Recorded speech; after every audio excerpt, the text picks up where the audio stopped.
하나님 말씀 요한복음 5장 30절로 47절이고요. 신약성경 151쪽이 있습니다. 한 절씩 교독합니다. 내가 아무것도 스스로 할 수 없노라. 듣는 대로 심판하노니 나는 나의 뜻대로 하려 하지 않고 나를 보내신 이의 뜻대로 하려 함으로 내 심판은 의로우니라. 내가 만일 나를 위하여 증언하면 내 증언은 참되지 아니하되 나를 위하여 증언하시는 이가 따로 있으니 나를 위하여 증언하시는 그 증언이 참인 줄 아노라. 너희가 요한에게 사람을 보내매 요한이 진리에 대하여 증언하였느니라. 그러나 나는 사람에게서 증언을 취하지 아니하노라. 다만 이 말을 하는 것은 너희로 구원을 받게 하려 함이니라. 요한께서 빛이 있는 뿔이라 너희가 한때 그 빛에 즐거이 있기를 원하였거니와 내게는 요한의 증거보다 더 큰 증거가 있으니 아버지께서 내게 주사 이루게 하시는 역사 곧 내가 하는 그 역사가 아버지께서 나를 보내신 것을 나를 위하여 증언하는 것이요 나를 보내신 아버지께서 친히 나를 위하여 증언하셨느니라. 너희는 아무 때에도 그 음성을 듣지 못하였고 그 형상을 보지 못하였으며 그 말씀이 너희 속에 거하지 아니하니 이는 그가 보내신 이를 믿지 아니함이라. 너희가 성경에서 영생을 얻는 줄 생각하고 성경을 연구하거니와 이 성경이 곧 내게 대하여 증언하는 것이니라. 그러나 너희가 영생을 얻기 위하여 내게 오기를 원하지 아니하는도다. 나는 사람에게서 영광을 취하지 아니하노라. 다만 하나님을 사랑하는 것이 너희 속에 없음을 알았노라. 나는 내 아버지의 이름으로 왔으며 너희가 영접하지 아니하라. 만일 다른 사람이 자기 이름으로 오면 영접하리라. 너희가 서로 영광을 취하고 유일하신 하나님께로부터 오는 영광은 구하지 아니하니 어찌 나를 믿을 수 있느냐. 내가 너희를 아버지께 고발할까 생각하지 말라. 너희를 고발하는 이가 있으니 곧 너희가 바라는 자 모세니라. 모세를 믿었더라면 또 나를 믿었으리니 이는 그가 내게 대하여 기록하였습니다. 그러나 그의 길도 믿지 아니하거든 어찌 내 말을 믿겠느냐 하시니라. 아멘. 한번 제목을 다 같이 읽겠습니다. 예수가 그리스도 되심의 증언. 요한복음은 예수가 메시아다. 예수가 그리스도다. 메시아다, 그리스도다 뜻이 무엇입니까? 우리를 죄에서 구원할 분이시다. 이 이야기를 반복적으로 자꾸 하고 있으며 메시아에 이야기들, 표적들을 보여줌을 통해서 반복적으로 이야기하고 있습니다. 저는 요한복음을 강의하는 가운데 여러분이 믿음이 있지만 예수가 그리스도 되심이 확실히 믿어지기를 소망합니다. 그리고 우리의 소망이 예수님밖에 없다는 것이 여러분 고백되어졌으면 좋겠습니다. 유대 종교 지도자들이 38년 된 병자를 고치신 예수님에게 시비를 걸기 시작했습니다.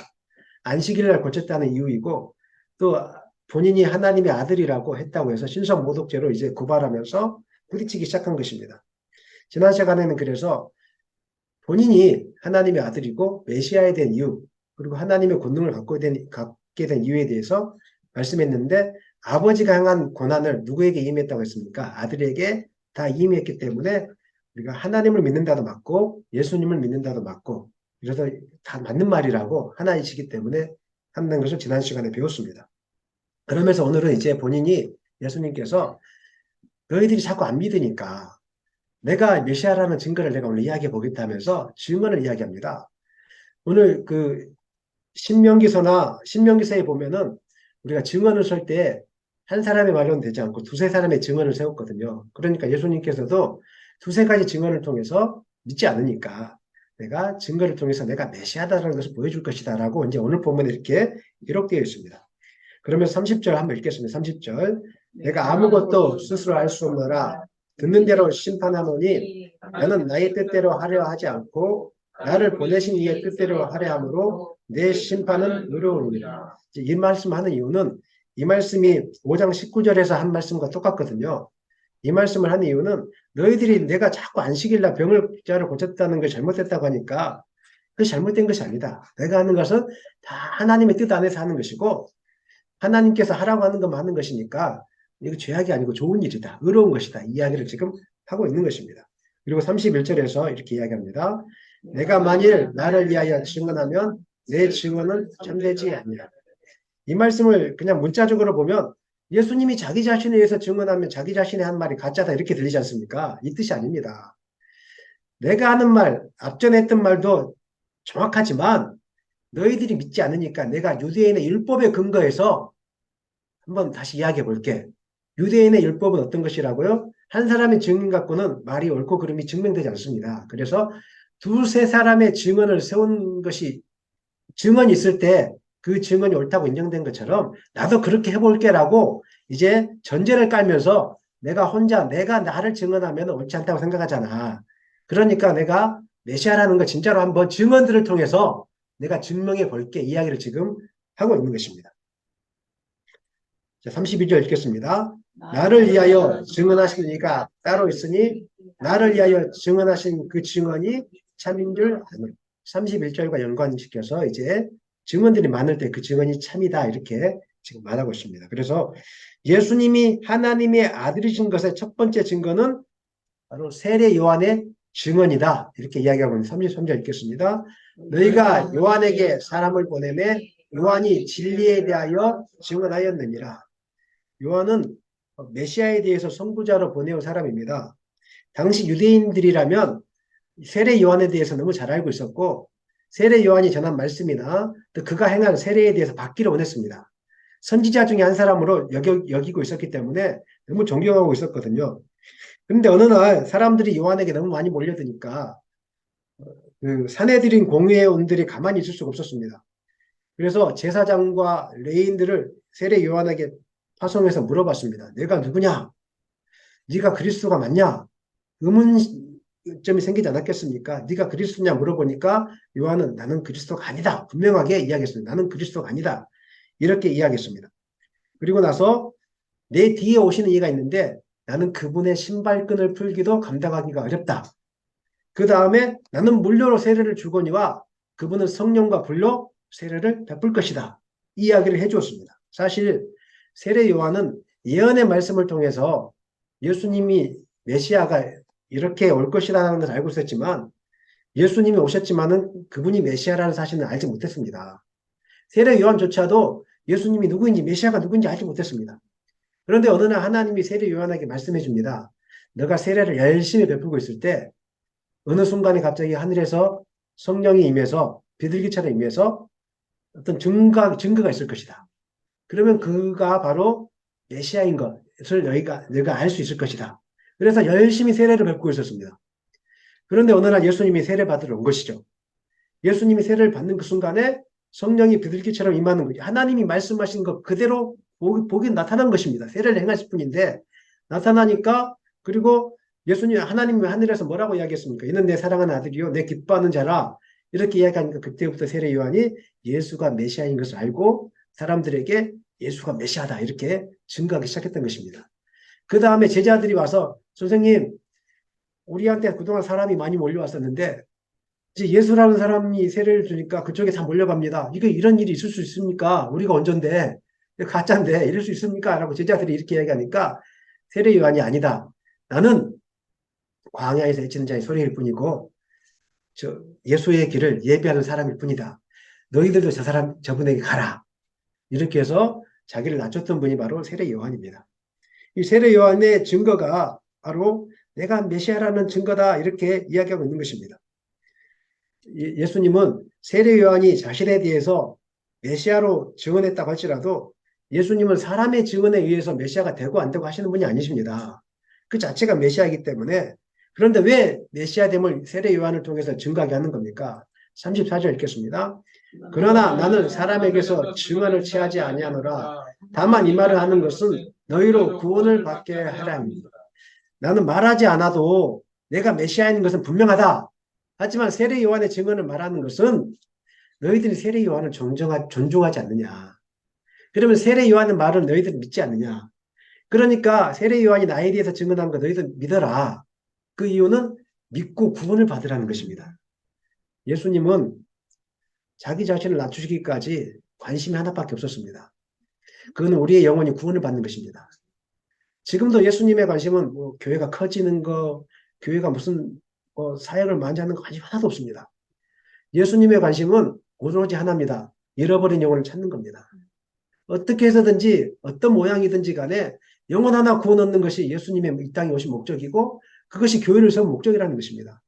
교회가 프로그램도 많고 훌륭한 박사학위자들도 많고 유명한 사람들도 많이 오는데 영혼 구원에 관심이 없다면 하나님 마음 아파하세요. 마음 아파하세요. 지금도 주님은 다양한 사람들을 통해서 예수가 그리스도이심을 증거하고 있습니다. 병든 사람을 통해서 증거하고 있고 무슨 기도의 운동을 통해서 증거하고 있고, 그 다음에 각 목사님을 통해서 증거하고 있고, 여러분 자녀들을 통해서 증거하고 있는데, 저는 여러분이 예수가 그리스도이신 믿어지기를 간절히 축원합니다. 요한의 증언이 예수님을 메시아라는 것, 예수님 메시아라는 것을 증명하는 첫 번째 증거라면, 더 나아가서 예수님은 더 큰 증거가 있다. 이렇게 이야기하고 있습니다. 36절 말씀 읽겠습니다. 내게는 요한의 증거보다 더 큰 증거가 있으니 아버지께서 내게 주사 이루게 하시는 역사, 곧 내가 아는 그 역사가 아버지께서 나를 보내신 것을 나를 위하여 증언하시는 것이요. 예수님께서 메시아인 것을 나타내는 증거가 있는데 그것은 예수님 자신이 하신 일이라는 것입니다. 어떤 일을 행하셨습니까? 요한복음 2장에 보니까 가나 혼인잔치에서 물이 변하여 포도주 되게 하는 역사가 있었습니다. 그 다음에 요한복음 4장에서는 왕의 신하의 아들을 말씀으로 고치는 역사가 있었습니다. 안수하지도 않았습니다. 살아났다 가보라 하니까 왕의 신하의 아들이 살아났습니다. 그 다음에 요한복음 5장에서는 우리가 아는 것처럼 38년 된 병자를 일으키는 그런 은혜를 베풀었습니다. 그 외에도 요한복음 6장에서는 오병이의 기적을 행하심으로 5,000명을 먹이신 사건을 오병, 떡 5개와 이어 물고기 2마리로 5,000명을 먹이신 사건을 통해서 내가 메시아다. 내가 하나님이다. 이것을 직접 눈으로 보여줬다는 것입니다. 그 뒤에 또 나옵니다. 소경이 눈을 뜨고 죽은 나사로가 살아나고. 이거 누구만이 할 수 있는 표적입니까? 하나님만이 할 수 있는 표적이죠. 하나님이 아니라면 이거 할 수가 없습니다. 아무리 마술사라도 이것을 행할 수가 없습니다. 하나님이시니까 이 일을 할 수 있다. 내가 한 표적만 보아도 너희가 내가 하나님이신 것을 알 수 있다. 이렇게 지금 증명하고 있는 것입니다. 니고데모, 요한복음 3장에는 우리가 배웠지만 니고데모가 이 고백을 하고 있습니다. 요한복음 3장 2절 말씀 읽겠습니다. 라비어, 우리가 당신은 하나님께로부터 오신 선생인 줄 아나이다. 하나님이 함께 하시지 아니하시면 당신이 행하시는 이 표적을 아무도 알 수 없음이니. 니고데모는 바리새인 선생님이었어요. 그런데 그 바리새인이면서 선생님이었던 자가, 율법에 충만했던 자가 예수님이 행하시는 표적을 보면서 깜짝 놀랐죠. 저거는 하나님으로부터 보냄을 받은 자가 아니면 행할 수 없다. 그렇다면 니고데모만 이 생각을 하고 있었겠습니까? 주변에 많은 사람들이 이 생각을 하고 있었다는 거죠. 아, 저분은 하나님으로부터 보냄을 받았기 때문에 행한 것이다. 이런 생각들이 만연해 있었다는 것을 우리가 지금 알 수 있는 것입니다. 구약 성경에는 메시아가 이 세상에 오셔서 할 일들에 대해서 많이 기록되어 있고 예언되어 있습니다. 이사야서 61장에 기록되어 있는데 예수님은 누가복음 4장에서 해당해서 이사야 61장을 펴서 자기가 메시아인 것을 증거하는데 이사야 61장 말씀 누가복음 4장 18절 19절에 기록되어 있는데 한번 읽어보겠습니다. 주의 성령이 내게 임하셨으니 이는 가난한 자에게 복음을 전하게 하시려고 내게 기름을 부으시고 나를 보내사 포로된 자에게 자유를 눈먼 자에게 다시 보게 함을 전파하며 눌린 자를 자유롭게 하고 주의 은혜를 전파하게 하려 하심이라 하였더라. 소경이 눈을 뜨고 앉은 병이가 일어나고 죽은 자가 다시 살아나는 것은 메시아만이 할 수 있는 고유 사역입니다. 이것을 보고도 안 믿는다면 마음이 강팍한 것이고 아직 천국이 그에게 다가오지 않는 것입니다. 사람들이 강팍하기 때문에 앞에서 역사가 일어나도 믿지 않는 경우들이 많습니다. 저는 여러분들이 표적을 보고 믿는 것이 아니라 말씀으로 믿어지기를 소망합니다. 보지 않고 믿어지는 것이 큰 것입니다. 하나님 보여주면 믿겠습니다. 이런 기도보다는 하나님 믿어지게 하여 주십시오. 하나님의 역사가 믿어지게 하여 주십시오. 이런 기도가 여러분 가운데 있기를 소망합니다. 아무리 믿음의 사람일지라도 연약하기 때문에 우리는 믿음이 흔들릴 때가 많습니다. 아무리 목사일지라도 예수가 그리스도이신가 흔들릴 때가 많습니다. 가난해지면 그런 고백이 오게 됩니다. 그리고 감옥에 갇혀 있으면 여러분 예수님을 인정할 것 같잖아요. 감옥에 갇혀 있으면 성령으로 충만해지지 않고서는 아무리 사역을 충만하게 할지라도 진짜 예수가 그리스도십니까? 이런 고백을 할 수밖에 없습니다. 나는 그러지 않겠습니다. 이건 교만입니다. 우리 힘으로는 그렇게 못 산다니까요. 진짜로 겸손한 사람은 주님, 나는 주님의 은혜가 아니면 오늘도 주님을 고백할 수 없습니다. 이게 진짜로 믿음의 사람이에요. 세례 요한도 그랬어요. 세례 요한이 감옥에 갇혀 있었을 때 뭐라고 이야기했습니까? 제자들이 너무 의심이 찾아왔어요. 그래서 제자들을 예수님께 보내서 물어보라고 했어요. 오실 그이가 당신입니까? 아니면 우리가 다른 일을 기다려야 됩니까? 이렇게 이야기하니까 예수님이 그 제자들에게 뭐라고 이야기해 줬냐면은 너희가 보고 듣는 것을 요한에게 말해 주어라. 맹인이 보며 못 걷는 사람이 걸으며 나병 환자가 깨끗함을 받으며 못 듣는 자가 들으며 죽은 자가 살아나며 가난한 자에게 복음이 전파된다고 가르쳐 주어라. 세례 요한은 이사야서 말씀을 알고 있었거든요. 그래서 잠시 감옥에 갇히면서 믿음이 희미해졌지만 생각해 보세요. 성령이 역사하는 걸 보면서도 저분이 예수라고 자기가 증거했잖아요. 메시아라고. 그분도 믿음이 잠깐 희미해져 가지고 제자들을 파송해서 진짜 예수가 맞습니까? 다른 일을 기다려야 됩니까? 했는데 예수님이 확인시켜 줬지 않습니까? 사랑하는 여러분, 믿음이 연약해질 때가 있는 거에 대해서 두려워하지 마시고 혹은 자책하지 마시고 당연한 거니까 여러분 너무 자책하지 마시고 연약함으로 하나님께 나가십시오. 하나님이 여러분을 세워주실 거예요. 우리는 늘 넘어져요. 넘어지기 쉬워요. 하지만 예수님께서 세례 요한에 대해서 책망하지 않으셨어요. 여자가 난 자 중에 이보다 큰 자가 없다라고 이야기해 주셨고 천국에 있는 모든 사람은 이보다 더 크다고 이야기해 주셨어요. 여러분이 믿음으로 예수님을 받아들이잖아요. 그러면 천국에 가면 세례 요한보다 큰 자라고 하나님이 인정해 주세요. 별로 안 놀라시네요. 여러분 하나님 나라에서 세례 요한보다 큰 자가 된다니까요. 이 축복이 놀랍지 않으세요? 주님 저 그런 거 상관없습니다. 저 40평짜리 아파트만 주시면 제가 할렐루야 하겠습니다. 이렇게 하세요 혹시? 아니면 주님 저 벤츠를 타면 제가 할렐루야 하겠습니다. 아닙니다. 하나님 분명히 알면은 내가 천국에서 세례 요한보다 더 커진다는 그 고백, 인정해 주신 하나님의 고백 때문에 우리는 감사하며 살 수밖에 없습니다. 여러분의 시선이 이 땅이 아니라 하늘나라에 두기를 간절히 축원합니다. 예수님이 메시아이신 증거가 첫 번째가 세례 요한의 증언, 두 번째는 구약 성경에 기록된 증언들. 그것을 예수님께서 행하신 표적이었고 이제 세 번째는 성경 말씀이 하나님 말씀이 내가 메시아인 것을 증명하고 있다. 이렇게 이야기하고 있습니다. 우리 37절 상반절 읽겠습니다. 또한 나를 보내신 아버지께서 친히 나를 위하여 증언하셨느니라. 아버지께서 나를 위하여 증언하셨다. 이 말은 언제 아버지께서 증언하셨습니까? 나타나서 예수가 메시아다 이렇게 증언하신 겁니까? 그게 아니고 구약 성경 창세기부터 말라기까지 구약 성경의 아버지 말씀이잖아요. 아버지의 예언이 자세하게 기록되어 있어요. 예수님이 오시기 전 700년 전부터 하나님께서는 이미 선지자를 통해서 예수가 올 것이다 이렇게 이야기하신 거고 수천 년 전부터 창세기부터 이미 예수에 대해서 다 기록해 놨습니다. 이사야서 7장 14절에서는 보라 처녀가 잉태하여 아들을 낳을 것이요 그 이름을 임마누엘이라 하리라. 예수님이 정상적인 결혼 관계가 아니라 동정녀를 통해서 나올 것이다 이렇게 이야기해 주셨어요. 그 다음에 미가서 5장 2절에서는 베들레헴에서 태어날 것이다 이렇게 이야기해 주셨고 그 다음에 스가랴서 9장 9절 말씀에서는 나귀를 타고 오게 될 것이다. 예루살렘 입성할 때 나귀를 타고 오게 될 것이다. 너무 놀랍지 않습니까? 하나님이 다 예언하시고 있는 그대로 보여주셨어요. 어떻게 성경에서 그렇게 신묘막측하게 기록했는지 또 그걸 실제적으로 이루신 분이 하나님이시고 보여주셨지 않습니까? 예언의 말씀은 마태복음 21장에서 완전히 실현된 것이죠. 나귀 타고 입성하면서.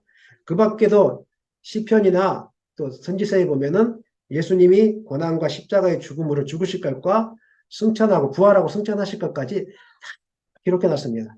이렇게 기록해 놨어요.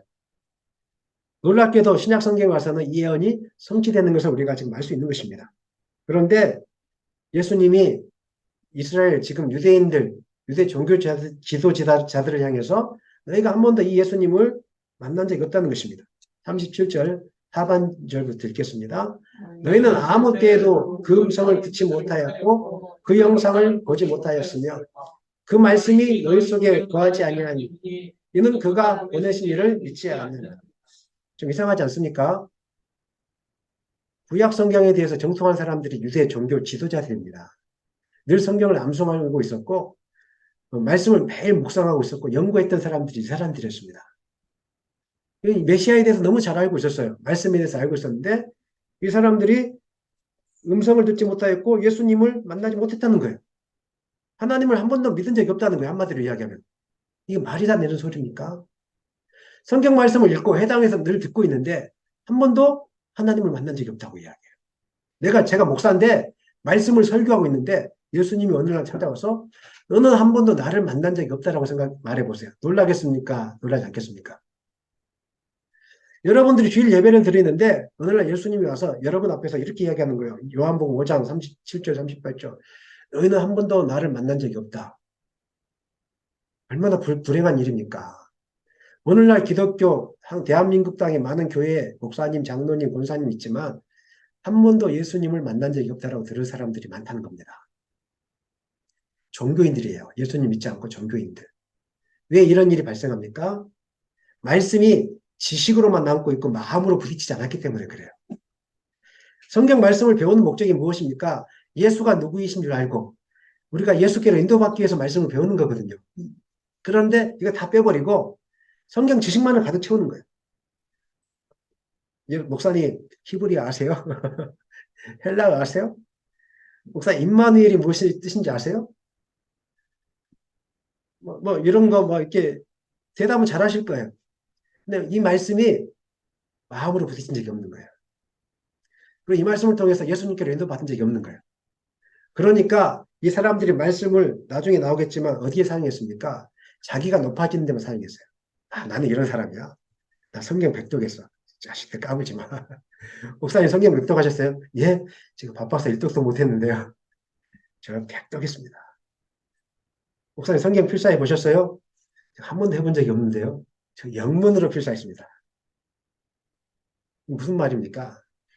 나의 신앙의 경력, 어떤 연륜이 난 당신보다 높다는 거죠. 내가 이만큼 했다는 거죠. 나를 높이는 거죠. 자기 유익을 위한 도구로 신앙생활을 했다는 겁니다. 말씀도 자기의 지적인 것을 충족시키기 위해서. 책을 많이 읽으면 희열이 있습니다. 나중에 여러분 공부해 보시면 아시겠지만 지식을 알아간다는 것은 마음 깨끗해지고 시원해지는 어떤 그 희열감이 있어요. 마치 마약을 먹는다는 표현은 그렇지만 뭔가 도파민을 분비하게 하는 그런 희열이 있거든요. 성경을 몰랐던 걸 배우잖아요. 지식적으로. 배우면 희열이 있어요. 성경은 지식을 알아가기 위한 책이 아닙니다. 성경은 예수가 누구이신가를 가르쳐주는 책입니다. 아멘도 좀 하십시다. 그리고 말씀을 통해서 여러분이 예수님을 만나기 힘써야 됩니다.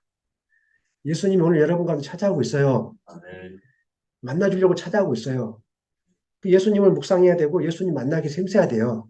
이게 바로 온전히 말씀을 듣는 태도라는 것입니다. 이분들은 성경의 기능을 오해했던 것이죠. 39절 말씀 읽겠습니다. 너희가 성경에서 영생을 얻는 줄 생각하고 성경을 연구하거니와 이 성경이 곧 내게 대하여 증언하는 것입니다. 이 사람들은 성경을 읽고 외우는 데서 구원이 임할 줄 알았어요. 그리고 예배 생활을 열심히 지키기만 하면 11조 생활을 그냥 열심히 하기만 하면 자기에게 구원이 임할 줄 알고 있었다는 거예요. 그런데 예수 그리스도를 말미암지 않고는 구원이 임하지 않습니다. 하나님을 온전히 믿지 않고는 구원이 임하지 않습니다. 이것을 몰랐던 것이죠. 그러니까 성경을 읽고 암송했던 이유가 그렇게만 하면은 그냥 영생을 받을 줄 알고. 그러니까 얼마나 영생 얻으려고 이 사람들이 지금도 이스라엘 땅에 가면은 그 율법서를 기도문 같은 거 펴놓고 통곡의 벽 앞에서 이렇게 하고 있거든요. 나중에 우리 이스라엘 한번 가봤으면 좋겠습니다. 아멘 하는 사람만 갑니다. 예, 제가 데리고 가겠습니다. 진짜로 갑니다. 저는 선포하면 무조건 하거든요. 진짜로 합니다. 가면은 통곡의 벽 앞에서 맛있는 게 아니고 통곡의 벽 앞에서 그쵸? 성경 말씀을 맛있게 먹어야 돼. 그 말씀이 진짜 말씀이에요. 통곡의 벽 앞에 빨간 베레모 같은 걸 쓰고 검정색 베레모를 쓰고 구원 얻으려고 영생 얻으려고 예수님이 오셨는데 성경을 제대로 알았다면 성경 전체가 예수님을 가리키고 있다는 것을 알았을 텐데 이걸 모르고 문자적으로만 지식적으로만 하니까 계속 지금도 혹시 여러분 가운데 성경을 읽는 목적이 혹시 여러분의 어떤 믿음의 분량을 채우려고 읽고 있지 않습니까? 그렇다면 그 기능을 되돌리기를 원합니다. 말씀을 읽으면서 예수님 만나기를 힘쓰기 위해서 읽으시길 바랍니다. 모든 성경은 자세히 보면은 예수님에 대해서 예표하고 있습니다. 창세기부터 말라기까지. 로마서 5장 14절에서 아담을 가리켜서 사도 바울은 오실 예수 그리스도의 표상이다. 이렇게 이야기해 주었고, 그 다음에 믿음의 사람들의 이야기와 율법 아래에서의 절기, 성막, 성전, 제사 등이 다 메시아 때를 가리키기 위한 것이라고 사도 바울은 이렇게 이야기했습니다. 그 레위기는 출애굽기는 어떤 과정을 이야기해 줍니까? 구속의 과정을 이야기해 주고 있죠. 사단에게 매여 있던 것이 바로 애굽에서 종살이 했던 것. 그다음에 사단에게 풀려나기 위해서는 뭐가 필요했습니까? 6월절 어린 양의 피. 그 누구를 상징하고 있죠? 예수 그리스도의 피. 예수 그리스도의 부활을 힘입어서 우리가 구속을 받을 수 있다. 그 다음에 가나안 땅까지 가는 여정은 우리가 천국까지 들어가는 그 광야 생활을 보여주고 있는 거예요. 그 안에 예수 그리스도의 구속사가 숨겨져 있어요. 레위기는 어떻습니까? 제사법이 나오잖아요. 제사법을 할 때 너무 복잡하잖아요. 너무 어렵잖아요. 그 속에는 뭐가 담겨 있습니까? 피 흘림이 없이는 죄사함이 없다는 것을 우리에게 보여주는 것이고, 하나님 앞에 나갈 때는 죄가 있어서 나갈 수가 있습니까? 못 나갑니까? 못 나가요. 그런데 오직 예수 그리스도의 피 흘리심으로 말미암아 우리가 하나님 앞에 나갈 수 있다는 것을 보여주는 것이 레위기의 제사법입니다. 또 여러분들은 설교를 많이 들었을 텐데 성경에 나타나는 많은 위인들 있지 않습니까? 모세, 다윗, 요셉, 이것을 들으면서 여러분 이런 리더십을 가져야 됩니다. 이런 믿음을 가져야 됩니다. 이런 설교를 많이 들었을 거예요. 그러나 성경을 자세히 보면은 요셉이든지 다윗이든지 예수님을 예표하고 있습니다. 제가 한번 맞는지 안 맞는지 이런 설교를 들어보신 적 있을지 모르겠지만 요셉을 가지고 제가 잠깐 이야기해 드리겠습니다. 요셉은 어떻게 태어났습니까? 임신하지 못한 어머니가 있었죠. 그 어머니가 합한채를 먹고 임신을 하게 되었습니다. 특별한 방법으로. 이것은 예수님이 성령의 특별한 역사로 태어날 것을 예표하고 있는 거예요. 그 다음에 요셉이 노년에 얻은 아들이었기 때문에 여러 아들들보다 더 사랑을 입었습니다. 이것은 하나님이 예수를 사랑한다는 것을 예표하는 것입니다. 10명의 형제들이 요셉을 죽이려고 꾀했습니다. 이것은 대제사장들과 장로들이 예수님을 죽이려고 의논하는 것의 모형이 되는 것입니다. 요셉의 형제들 중 유다의 제안에 의해서 은 20에 팔아넘겼습니다. 이것은 예수님께서 제자들 중 가룟 유다가 은 30에 예수님을 팔아낼 것에 대한 예표였습니다.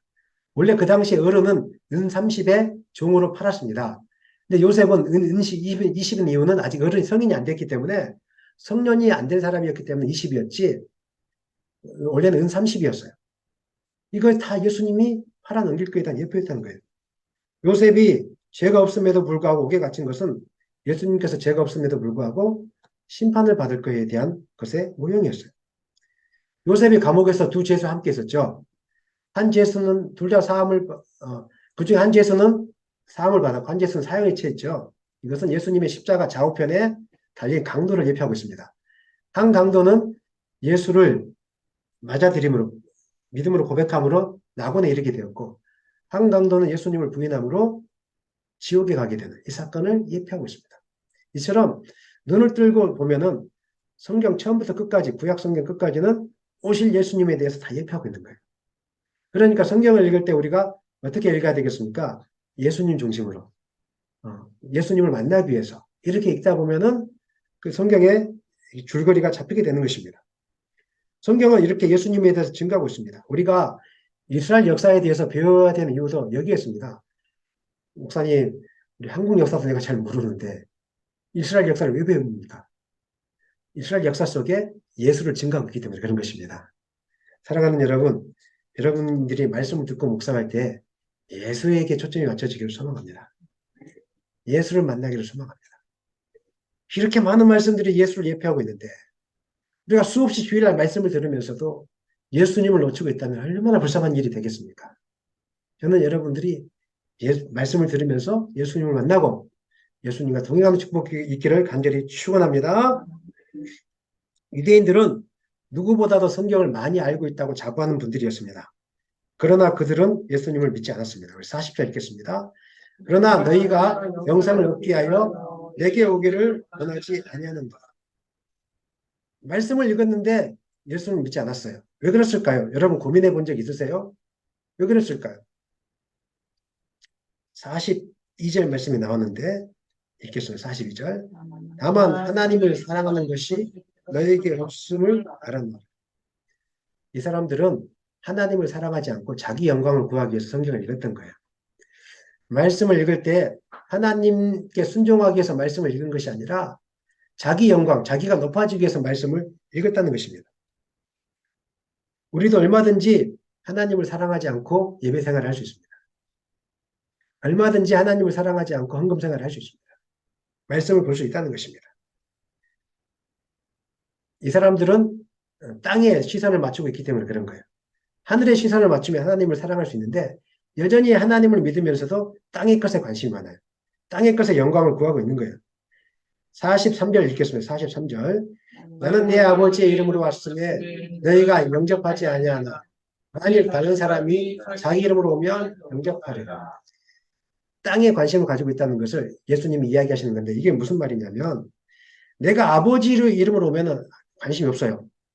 그런데 다른 사람들이 높은 사람들이 자기 이름으로 오면 영접한다는 거예요.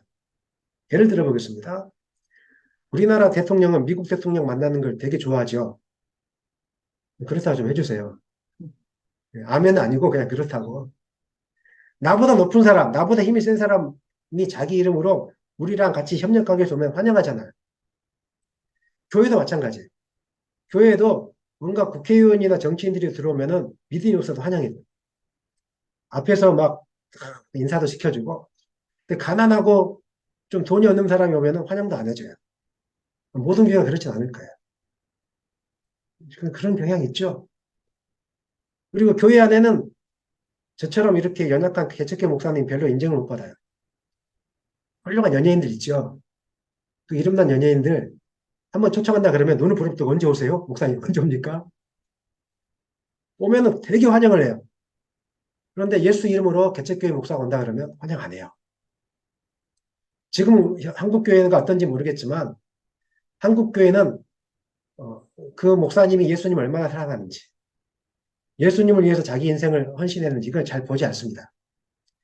미국 박사학위면 그냥 오케이입니다. 그냥. 미국 박사학위면 왜 그럴까요? 그 사람의 미국 박사학위를 통해서 우리 교회가 덕을 보자는 거죠. 사람들에게 말할 때 우리 교회 목사님은 저기 알려지지 않은 신학교 나왔습니다. 이 말은 뭐 창피해서 못해요.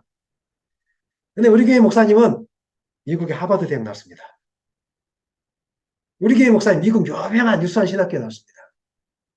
이 이야기를 지금 내세우려고 한다는 거예요. 예수님이 가난한 목회자의 입을 통해서 올 때는 예수님이 가난한 목회자의 모습을 힘입어서 그 이름을 힘입어서 올 때는 환영을 하지 않아요. 그러나 하나님의 이름이 아님에도 불구하고 하버드 대학교나 유명한 연예인이나 세상 말을 그렇게 함에도 불구하고 세상에 유명한 사람들의 이름으로 오면은 사람들을 환영하기 시작한다는 거예요. 땅의 것에 관심이 있기 때문에. 그 사람들과 손을 한번 잡아보고 싶기 때문에. 그 사람들을 통해서 내 빛이 올라가고 싶기 때문에. 우리 많이 그렇지 않습니까? 이야기하다가 나 누구 알고 있어. 이 말 많이 하시죠? 네, 여러분, 저 삼성 장군하고 식사를 한번 해봤습니다. 아, 우리 목사님 대단하네요. 뭐 이런 거잖아요. 그게 하나님 나라에서 무슨 소용이 있습니까? 땅의 것인데. 저는 여러분들이 이런 생각들을 버리기를 소망합니다.